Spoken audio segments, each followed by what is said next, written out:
Hello and welcome to the Final Straight F1 podcast with Ben and Tonda. And today we're looking at the story of the 2024 Singapore Grand Prix. And unfortunately, my winning streak has come to an end. My predictions that, although controversial and although bold, came true twice in a row. This time I thought I was betting, on a safe number, on a safe color, but not, no, because I was betting on red, specifically a red flag. You gambler. Yeah, I put it all on red and not even a safety car in Singapore. Exactly. And it's, as you say, it's actually the first time in the history of all the Singapore Grand Prix that it's been no safety car. We've been racing on this track ever since 2008, I believe, since the crash gate. And it's every single year we've had either a crazy race with, stirred up with a safety car or caused by a safety car, So, well, I'm just looking back at the recent years and I'm thinking, right, last year was very interesting because we had a VSC. The Mercedes of Russell and Hamilton went onto the new, fresh medium tires, and we had a brutal chase until the end of the race with Carlos Sainz's brilliant strategy of keeping Lando Norris in his DRS. The year before, we had rain. It was, we had a different winner than the one who started on pole, I believe, because it was Leclerc starting from pole and Perez actually winning the Grand Prix. 21 and 20, we didn't race there, but 19, very interesting. Ferrari's winning, Vettel, brutal undercut, winning the race. 2018, Hamilton's immense lap. Maybe it was not the most brilliant race to watch, but 2017, we had the insane crash in the wet race between Vettel, Raikkonen, and Verstappen, and Hamilton winning from the 5th place. So, yeah. We got spoiled, and I think we had a lot of expectation for the Grand Prix, and I definitely did. It had to come. It had to come. We can't be spoiled all the time. No, there were glimpses of excitement. Well, excitement. When I say excitement, I mean glimpses of a chance of the leader crashing. Because Lando Norris managed to do what he wasn't able to do until now. And he led the Grand Prix after starting from pole. He was the leader of the race after the first lap. And he managed to pull away dramatically. He was just on it. And he managed to get his 3rd victory. Only 3rd this season. But I know, right? But he's breathing on Verstappen's neck in the standings. Yeah. So, you would have thought that he would try to stay calm, maximize the points. Well, maximize the points, keep the lead, keep the victory. But we saw a few moments here and there. Where it looked like Lando Norris would end up in the wall after leading for 40 laps or God knows how many. What did you make of these incidents? It was very evident that Norris was pushing quite hard. Yeah. And even his team, from the start, let's be real. I didn't expect Verstappen to be that close from the early laps. But when McLaren said pull the gap above 5 seconds, it seemed like it was a breeze. He just pulled away like a train. And he built at one point over a pit stop gap. So my thinking was actually that he's going to stop for the fastest lap, for fresh tires. And believe it or not, this would have been Lando Norris's first Grand Slam. Yeah. However, certain Daniel Ricciardo, who we'll definitely speak about later, due to very unfortunate circumstances, I must say, he has stolen the fastest lap point away from Norris, right? Because Norris has had pole, he has led from start to finish, and he had the fastest lap for the majority of the race, but as you mentioned, he was pushing so hard that he actually clipped the wall, which it looked like he's gonna, clip his wing off completely. And he had some minor damage, I believe, but... He did. He thought that he might have to change his front wing, but in the end they saw that it wasn't that drastic. Yeah. But that would have changed that would have made the race more exciting. Of course, True. Lando wouldn't be happy. We might be a little bit, because something would be happening. But he managed to bring it home with Oscar Piastri in P3, right behind Max Verstappen in P2, who, finally, after I don't know how many races, stood on the podium again. Yeah, after 6 races, I believe. Yeah, he wasn't. That was a bad streak, especially considering that he's still P1 in the championship standings. And, you don't want to just hang out in P5, P6 while your direct competitor is winning or getting podiums, right? And they're actually, right now, Lando Norris and Max Verstappen are tied on the number of podiums this season, and it's 11. That is with nuts. Charles Leclerc right behind them with 9. But I would have... Impressive. I wouldn't have thought so. Yeah. Of course, they've been doing really good, but still, I would have thought that Verstappen still had more podiums at least, but... I mean, it just shows his consistency, and I even said it on the last podcast, many people expected Singapore to be the Achilles heel of Red Bull again, but, after Baku, I just knew it was not gonna, it wouldn't be the case, because they were very, very fast in the slow speed corners in Baku, which I think they were actually, or in the hands of Max Verstappen, I must add, they were the fastest in the slow speed corners, so I thought it's gonna be a battle. And, Verstappen delivered again, while Perez finished, I think, P9. So, yeah, we again had, it just shows how Verstappen is very, very consistent, which is then very difficult to beat him, in a whole season. I think that is a similar trait to what Valtteri Bottas once said about Hamilton. He said that he's very difficult to beat over the season because his, standard level of performance is so high that it's very hard to just keep up, because people and drivers, they have some dips.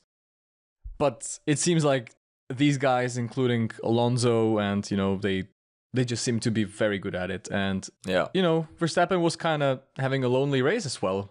He was not really close to anyone in front. I mean, Lando Norris in front, and nobody was really close behind. As you say, Oscar Piastri went from P5, which was very impressive, to P3, made some overtakes. At least some overtakes, right? Yeah, at least some, because we had a 4th DRS zone added to Singapore, which is, I think it gave us quite a bit of hope that we will actually have some overtaking. And you still needed quite a lot of pace difference to be able to overtake, because it was very slidey behind the cars, but it was possible in the hands of Leclerc and Oscar Piastri. And speaking of Leclerc, Ferrari had a very mixed weekend.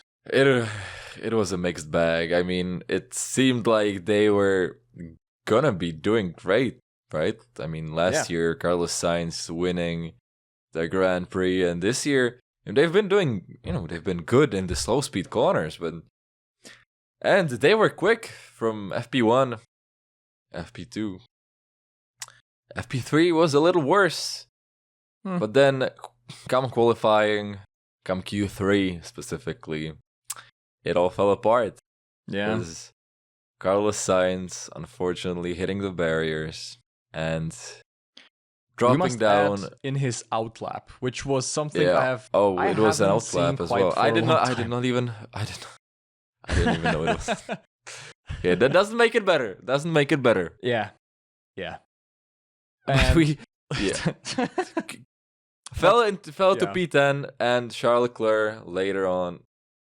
The lap he put in wasn't the greatest, but then it got deleted anyway because of track limits.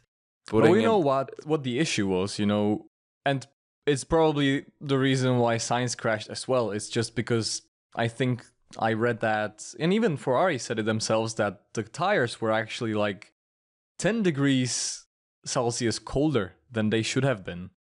So No, yeah. the drivers complained on the radio. You could hear it about the tire temperatures not being ideal, and you don't want that to happen in Q3. You don't. That's not when you want your tires to be 10 Celsius.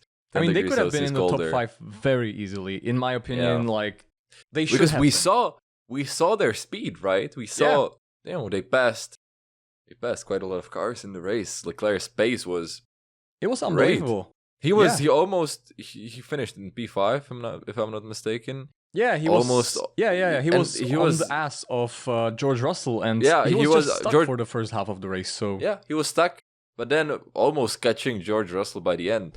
I mean, I believe that if anyone could have put up a fight with Lando Norris, it was Charles Leclerc. Unfortunately, I agree. I mean, they probably wouldn't have won, but it wouldn't be more than 20 seconds, like with what we actually saw in the race.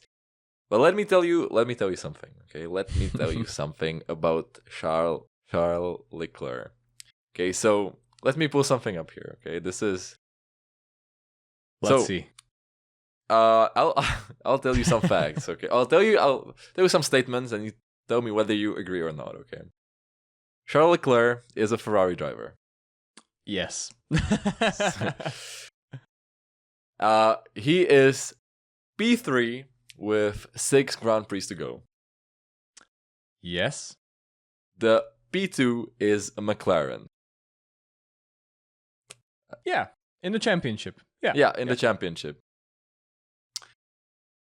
2 years ago, Charles Leclerc was P2 in the standing. Yeah. The team principal of Ferrari is French. Vassar? Yes, he is. And I see where this is going. And Charles Leclerc has 74% of the points of the leader, Max Verstappen. Yeah. That is, yes. You know who also fills all of these statements, except not being third, but fourth, at the same point in the season, the same percentage of the points. This it is very much sounds like the very popular Iceman of Kimi Räikkönen from, I believe, the season of 2007. Exactly. 2007, yes. Kimi Räikkönen won the championship, was fourth with 6 races to go, 74% of the points. I mean... Coincidence? Coincidence? I think not. I think not. I am fully high on hopium right now. Mm-hmm. And, I mean, of course, the McLaren is the fastest car, obviously. It probably will be the fastest car at the majority of the remaining track.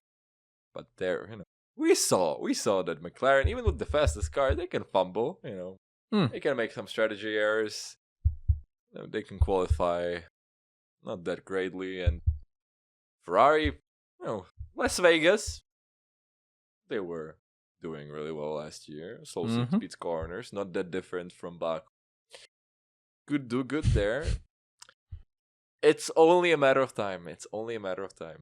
But one thing is missing in the formula. And let me tell you, is the Chinese Grand Prix, where, with one race to go, a certain McLaren, or a certain Red Bull in this case, would have to get beached in the gravel that I believe is not there anymore. And that would flip the championship around, and we would have through goes Leclerc. Well, if this all stands on Max Verstappen DNFing in one of the remaining races, I would not rule it out. Let's just say that. We need to do some sort of bet on this. Like, there is a path through. There is a path through the storm here, the orange storm of McLaren, or a red car. Okay, but we'll see. We'll see. Come December. Insane. Yeah, I mean, I don't want to get back into gambling and predicting because after last week that didn't go that well, but we will have to see. But with Leclerc's luck, he's gonna end in Abu Dhabi in 8th, But hopefully that's not gonna happen. We're gonna play back this video and we will be crying ourselves to sleep. Yes, we can do a compilation of the worst predictions this year. Could be. But talking about taking risks, Franco Colapinto. Oh at my the God. start of the Singapore Grand Prix. Starting, I don't even know where in the back of the field, dive bombing down the inside of like 5 cars. Jesus. Shocking his own teammate, Alex Albon, who's probably not very used to his teammates being very racy. And being close to him. And being close to him these past few seasons. I mean, Nicholas Latifi, Logan Sargent, with all due respect, Franco Colapinto has knocking it out of the park. God, I'm becoming a fan of Colapinto, and I'm not even afraid to say it. Yeah. I am starting to be on board, all the pictures of Colapinto, Senna next to each other being nearly identical. I am all for this, and I'm becoming a Colapinto fan. I just hope he gets a seat, because what he just showed, he went for the gap, as Senna said. He went for the gap, and he made it stick. He didn't crash into anyone. He didn't run off the road. He just made it absolutely perfectly. Albon was on the radio saying he pushed him off, which, Albon has been on the record, saying many times that he's been raced very hard. But I don't know. How did you see this? Like, how was your impression of this move? I mean, I was impressed. Like, geez. Yeah, even seeing it in the start replay, it was wow. But then the onboard from Colapinto, just him, strafing a bit to the left and just fully sending it. I mean, he as you said, he saw the gap. He went for it. He made it stick. Overtook a few people and then made it. Then stayed there. Yeah. He's making a huge name for himself, because if we go back, right, to our podcast from before Monza, we were all, I think it was Zandvoort, right? And we were talking about how it would be either Mick Schumacher or maybe Liam Lawson. And, we didn't even, nobody or not many people knew who Franco Colapinto is. And he has a beautiful story as well. Yeah. I think his father sold their house just for him to actually be able to race for one season in F4, and he actually won the championship in a, I think, subpar team that should not have been in the position of championship contention. And, James Vowles, again, he is cooking, and I am loving this. We are really going back and forth on James Vowles in this podcast. Praising him for his data-driven decision, criticizing him for being a little mean to Logan Sargent sometimes, swapping the chassis in Australia and so on. But it needed to be done, and it's for the good because it needed to be done, and his name is being shown. Question is, wow, between Franco, because the talks are that the Audi seat is between Bottas and Colapinto. And frankly, as much as I love Valtteri Bottas, talked about this before as well. There are a bunch of these drivers, right, who've been in the sport for quite a long time. They are good drivers. They definitely deserve to drive. But problem is that there are so many up and coming young drivers as well, who most of them don't get a shot at Formula One. And I think that more of them should.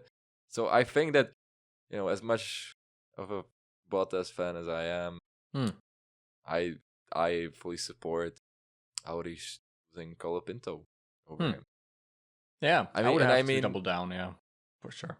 Yeah, sometimes, of course, you have people proving you wrong.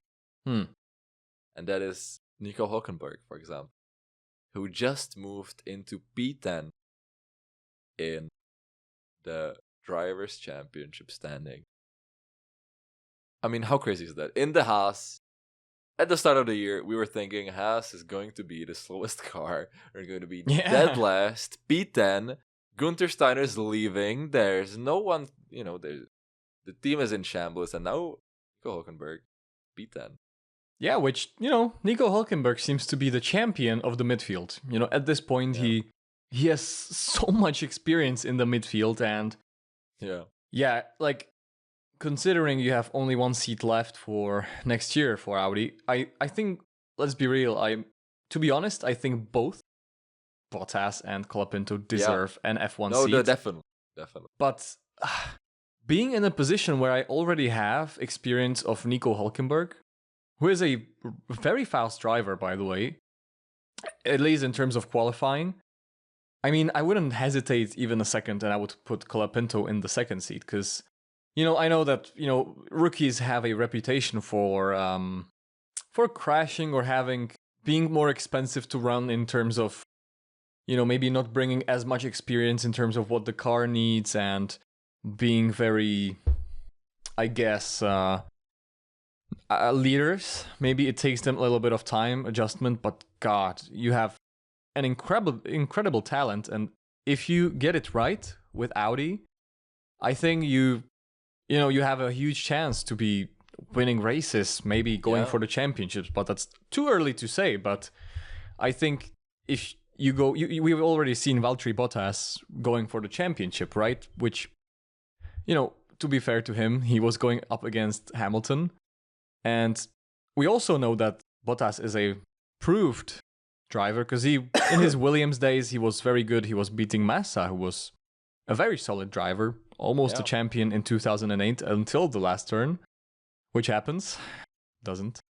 Because a team of Hülkenberg and Bottas, that'll be very interesting to see the driver pairing of who would come out in front. I don't know. Who do you think would come out ahead in this head-to-head? I think I'd have to say Hülkenberg right now, but just because he's having a year where he can actually fight for positions, where he can overtake, where he can go full on, which I don't think Valtteri gets to do in that Kick Sauber car. Yeah. That is nowhere last. He's just, after some time, I don't know. I think that Bottas is the better driver overall, probably faster. But right now in their current in the current state, I think we could see Nico beating him, at least at the start of the season. Yeah, I think it would be an even pairing, because both of their specialties lie in qualifying, I think, and racecraft, I don't think it's their huge strength. Although, speaking of Hülkenberg, he finished P9, I think, in Singapore, or P10. I'm not sure at the moment, but yeah, he did a fantastic job. And as we said, his strength qualifying, he outqualified both Ferraris, and he actually qualified P6 in Singapore, which is a pretty good feat in a Haas. I mean, he beat Kevin Magnussen. No doubt about that. Yeah. I mean, he beat Kevin Magnussen, who we expected to come with a second version of the Book of Forbidden Moves, because he has actually 0 penalty points at this point. Magnussen Unleashed? Yeah, Magnussen but nothing Unleashed happened. Is what we were expecting. Nothing happened. Maybe he's saving. Maybe he's powering up. He's like an anime character. He's building up all his strength, and then one day he's just gonna T-bone someone. Well, maybe. True. Maybe it's Brazil, maybe. Not many races to go, because you have 6 races to go at this point. You have 12 penalty points. Maybe he expects more penalty points per race, so he's saving them up for the final 4 races. Who knows? But wasn't it Interlagos where Magnussen got pole position because of the rain? It was. Was it last year? I think or the year before? One of them. But of course, that was for the sprint race. Oh, yeah. Sure. He did. Because I think Russell crashed, and then the rain got worse, and he got pole position, which is That's a pretty good feat. And I think that was back in 2022 actually, because it was Mick Schumacher as a teammate. So oh yeah, true. So must have been 22. Correct. I am wrong. Last year, Brazil is where we saw the race to the finish line of Perez and Alonso.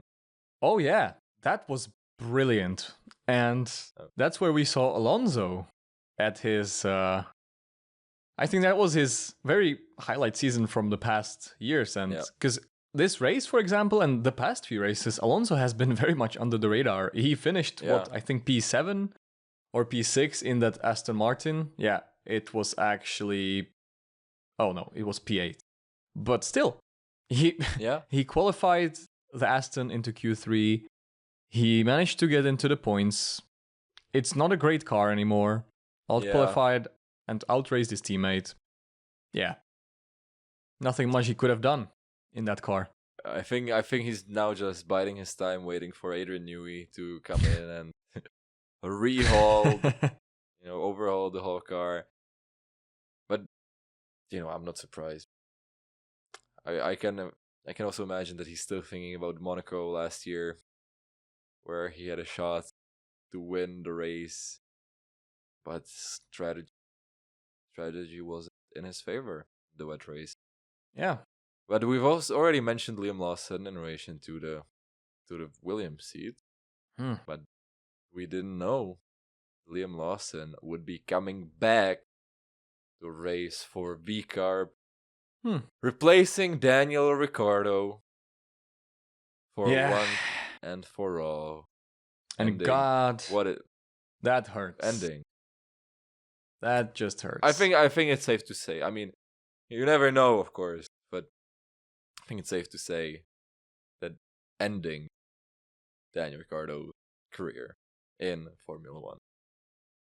Most likely, and seems like your twin brother, is very much replacing him from Austin onwards, and still no sign of 2025, because I think they are trying to compare Lawson's performance to very much Ricciardo's performance to see whether or not he has it in him to go to Red Bull.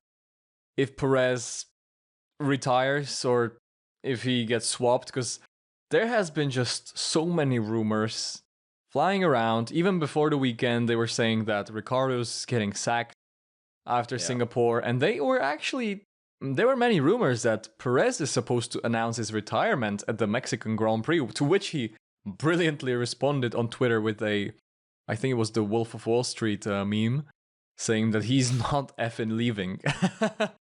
But who knows? Maybe he'll have to be dragged out of the car, but still, a very ruthless situation from Red Bull, because he didn't even get a proper goodbye, which I'm gonna say my opinion right away. I think that Ricciardo's performance was not, on par with what the expectations were. So but I think this was a terrible decision in terms of, it was the way it was done was very ruthless and Red Bull-like, but I still think it's unfair to him, Yeah, I don't really see the point of doing this already right now.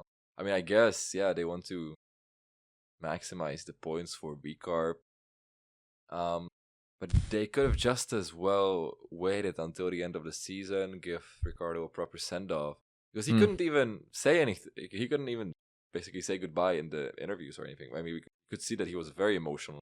Yeah. Right? He was sitting in the car for, I think, 3 minutes, and he was just... Because when we heard the interview, right, he said he was savoring the moment, and it seemed like he knew already. Yeah. And rumors said that he knew the day before the race, but... Yeah, he didn't get a proper send-off, which... To a driver of his caliber, his career, I think it's very sad to see. But I think to your argument, I think to counter-argue that, they are probably searching for the best option to replace Perez for 2025, because they wouldn't be in such a hurry, that's... in that case. It's a possibility. But so do you think we could see Liam Lawson proving himself going into Red Bull for 2025 and Daniel Ricciardo coming back to the V Carb? But imagine Ricciardo Spain, and well, of course you want to be in F1, but you get replaced for 6 races. They're like, this guy's good enough. Let's put him into the Red Bull, the seat that you've been trying to get back into ever since you've left, basically. And no, you're just, they put you back into where they sacked. No, but it would be very sad. But I think it's also very interesting. I've heard there came out an interview with Horner speaking about Ricardo, right? Because there's been just all you see on social media, like every team, every driver, even F1 accounts thanking Daniel Ricciardo, showing highlights of Daniel. It really seems that they're trying to compensate for the lack of the goodbye, for a proper send-off, Right now, I really feel for the fans who, for example, Austin, Texas was really Ricciardo's second home, or he felt very much happy, and it was a very good race for him as well, and a place. And I feel very sorry for the fans who actually bought the tickets to see Ricciardo, and it's very odd in this case, because you're buying some tickets because you're a fan, and then you don't get to see your favorite driver, which kind of it's a little bit of a pain. But yeah, I mean, we'll have to see. But Yuki Tsunoda is a person who also probably is not going to be happy, because when I was listening to the interview with Horner, he was just talking about Lawson, Perez, and Ricciardo. He was just saying that, look, if we're trying to see if Liam Lawson has it to replace, potentially, Sergio Perez, if Perez doesn't pick up his form, and that they're not ruthless to Ricciardo, because if they would have been, he would have probably left the seats by Spain, which was the rumor as well that Marco wanted him out of the seats. Helmut Marko has, we've heard him say that Liam Lawson will drive one of our cars in 2025. Yeah. Seems like Tsunoda is just a benchmark at this point, Yeah, I mean, they it doesn't seem like they're even considering him, which is... They didn't mention him in the interview, not even once, which was very odd to me. Is there an agreement already that, is there some shady deals going on between Aston Martin, will get Honda as their engine supplier? Is Lawrence Stroll getting rid of Lance in favor of Yuki Tsunoda? Is Fernando Alonso retiring? I think both of those are very implausible. True. I don't know which one is less likely. So Yuki Tsunoda is just, I don't know, he's chilling in the V-Carb. He's probably not moving anywhere, He's doing a good job. Future. He qualified into Q3, while Ricciardo didn't make it into Q2, which was sad, but I think it was kind of... I don't think Ricciardo was really outperforming Tsunoda this year, or at least it was kind of equal, but I think it was just that Ricciardo in some races was absolutely brilliant, and we saw just Ricciardo being himself, like Miami sprint race and Canada the whole weekend, but Yuki was fairly consistent, I think, but it's just so odd that it just kind of seems like that Yuki is there a lot for the reason that Red Bull and V-Carb, they have a deal with Honda. Yeah. And it seems like they wanted a Japanese driver in, probably because of the Honda, and it just seems like they are kind of, he's a solid driver, but that he's not, they don't trust him enough to be in the Red Bull seat. So, I have mixed feelings about this. Yeah, Yuki has been seen as, not that reliable. His temper was also pretty quick. He was, remember, crashing, screaming on the radio, but that he has really locked in this year. Yeah, I haven't seen a lot of big mistakes from him. So it's a pity that they're not. But I mean, it's a shame. I guess we'll have to wait for the Drive to Survive episode on Horner. Man, that's gonna be pretty spicy. Like, that's gonna be interesting, because We've got a lot of stories actually going on in this season. You know, starting off with the chain reaction was actually, I think, Hamilton leaving to Ferrari, right? Jesus Christ, I am. I keep forgetting. Yeah, that's a thing. Yeah, it seems unimaginable because all of Hamilton's life he's essentially been battling against Ferraris, and it seemed like an April Fool's joke almost, you know, and it seems such a long time ago that you keep forgetting, right, that he's going to be sitting in Carlos' seat. And speaking of Hamilton, for the first time in quite a while, he had a solid qualifying. He finished P3 in qualifying. P3. It seemed like he was on it the whole weekend. I mean, from, I think, FP3 onwards.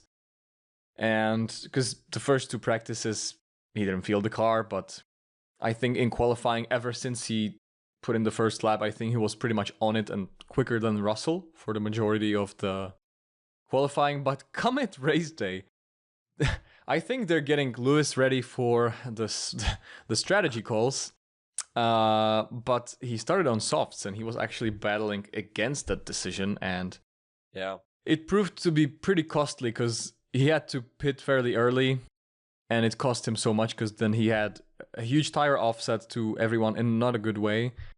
And it proved that Singapore is not anymore an extremely difficult track to overtake. It's a hard track to overtake, but you know, Piastri and Leclerc, they just breezed by, and Hamilton just couldn't do much, and seemed like both the Mercedes didn't work amazing in the race. You know, they were struggling, which I guess it also goes back to the tire pressures, temperatures, and the tire struggles, but it was odd to see just them going kind of backwards, you know, and messing up the strategy to an extent, because we had 3 different teams starting in the first 3 positions. Which, that's kind of in the spirit of the season, but we haven't seen this trio up there. Yeah. So. Yeah, exactly, as you say.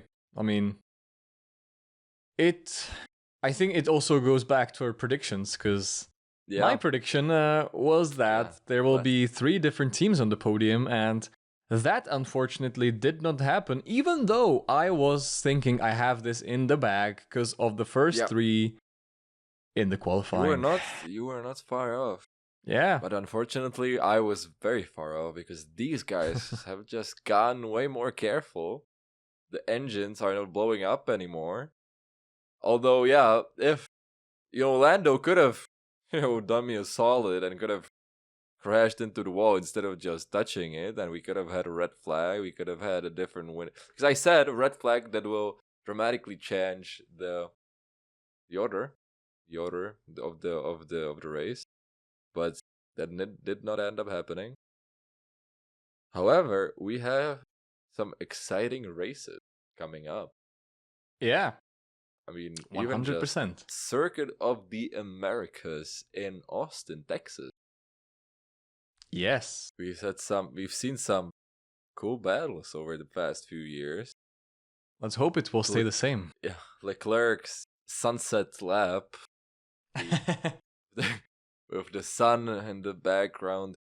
Brazil is not too far away. Also Las Vegas. And some others, of course, but the season is actually creeping towards the end. With 6 races to go, if I'm not mistaken. Yep, that is correct. The championship is still really very much up in the air. Of course, apart from the fact that Leclerc is gonna win, the rest of the order is undecided.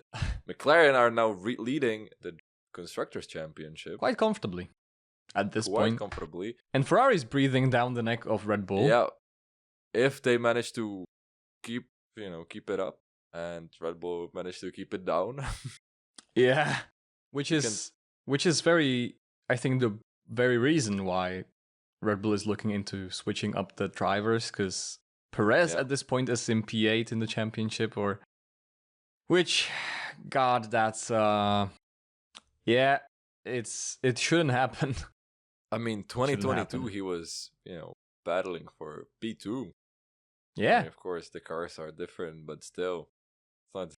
He had the first half of the season to get those points in, and yeah. that's what Last happens year when you he was don't. P2, so Yeah.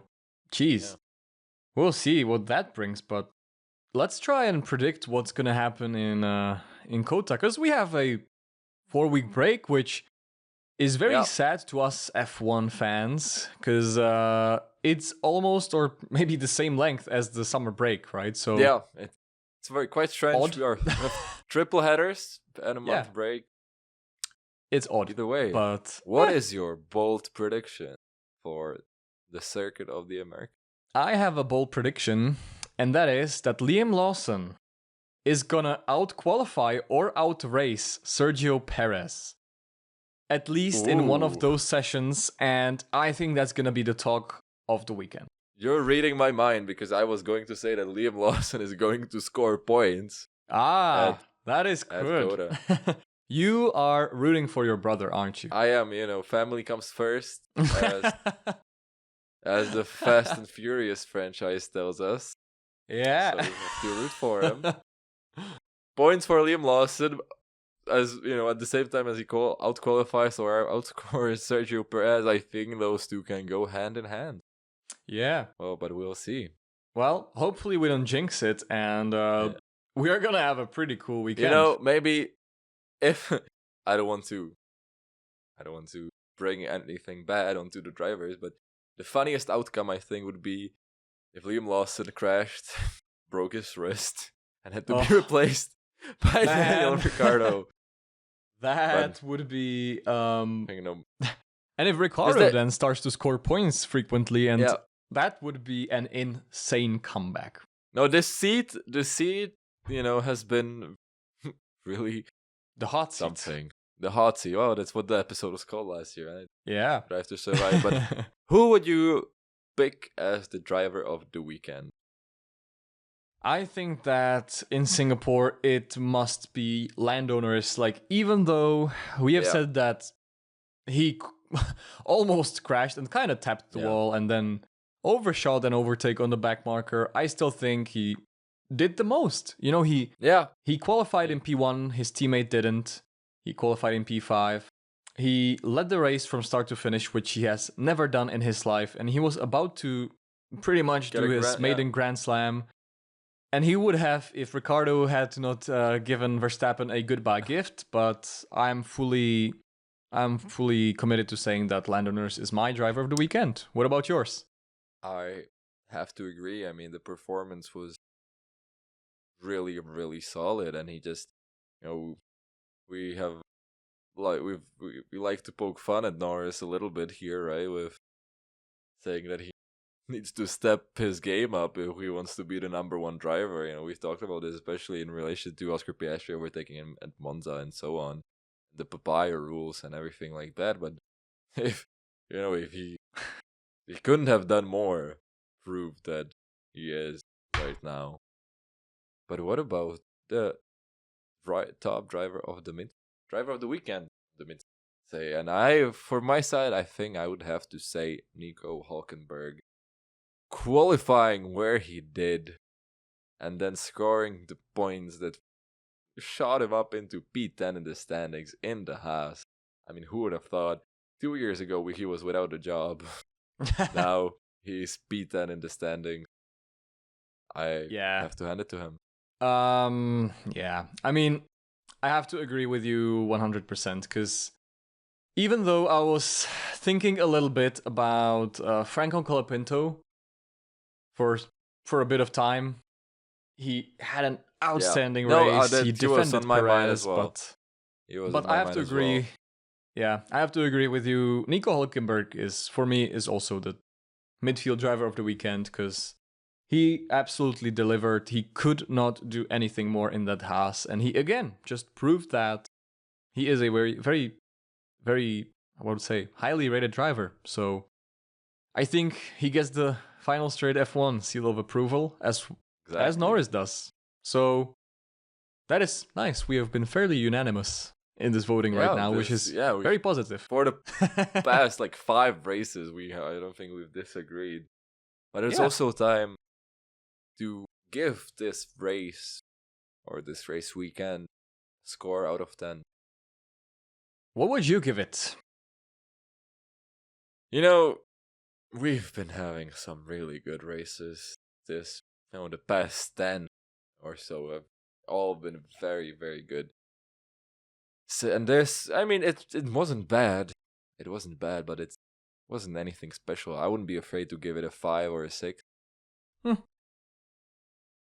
That is interesting. I would probably give it about a 3 because 3. Yeah, fair enough. there was a Maybe lot of expectation of the fourth DRS zone. We've had quite interesting Singapore Grand Prix in the past, and it was for the first time ever. We didn't even have a virtual safety car in the Singapore Grand Prix, but yeah, I mean, but we are happy that F1 is running, so we will not complain.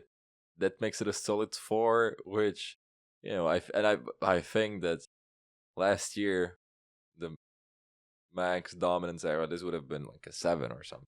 So I think that we're doing quite well. A fair point. That's a fair point. We're doing quite well. A 4 this year, 7 last year. Hopefully a 1 this year, because 2025 will be the best. Yeah. Hopefully. I think it's coming down to that, and I'm very excited. Very excited. Let's hope that not just the 2025 season, but even just the remainder of the 2024 season, starting with the next race in Austin. Yeah, and we'll report again, and we will come back to this table, to this camera, and we will talk about it again after the US Grand Prix, or in Coda. I think it's the official US Grand Prix, right? I think so. So, we will see you there. Thank you very much for watching and tuning in, and we will see you after the US Grand Prix. Thank you, guys. Bye.